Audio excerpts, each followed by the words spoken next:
Sunday mini vlog చూసేయండి. Sunday వచ్చిందంటే బీచ్కి వెళ్ళాల్సిందే కదా. సో అలా సాగర్ నగర్ బీచ్కి వెళ్ళాము. సాగర్ నగర్ బీచ్లో కొంచెం క్రౌడ్ తక్కువ ఉంటుంది అండ్ పీస్ఫుల్గా ఉంటుంది. సో లోపలికి వెళ్ళాక అర్థమైంది అక్కడ పారాగ్లైడింగ్ జరుగుతుందని. సో వ్యూస్ మాత్రం చాలా బాగున్నాయి. సో అవన్నీ చూస్తూ మంచిగా వాటర్లోనే కాసేపు టైం స్పెండ్ చేసాం అండ్ అలా కూర్చొని కబుర్లు చెప్తూ ఉన్నాం. అండ్ వీకెండ్ కాబట్టి ఏదైనా మూవీకి వెళ్దామని చెప్పి సింగిల్ మూవీకి వెళ్ళాము.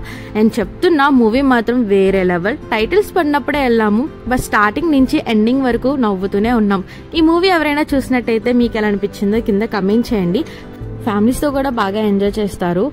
అండ్ అక్కడ నుంచి మూవీ అయిపోయిన తర్వాత ఫుడ్ కోర్ట్కి వెళ్ళాము. సో ఫుడ్ కోర్ట్లో మేము స్టార్టింగ్ మోమోస్తో స్టార్ట్ చేసాం. టేస్ట్ బాగుంది. అండ్ అలా ముందుకెళ్ళాక అక్కడ కొరియన్ ట్రక్ కనిపించింది. సో అక్కడ చికెన్ కార్న్ డాగ్ తీసుకున్నాం. టేస్ట్ చాలా బాగుంటుంది. అండ్ చికెన్ బావు తీసుకుని ఎప్పుడు ట్రై చేయలేదు. సో టేస్ట్ మాత్రం యావరేజ్గా అనిపించింది. అండ్ దాని తర్వాత బాదం మిల్క్తో ఎండ్ చేసాం. నా వీకెండ్ ఇలా ఎండ్ అయింది. మరి మీరు ఎలా ఎంజాయ్ చేశారు కింద కమెంట్ చేయండి. బాయ్.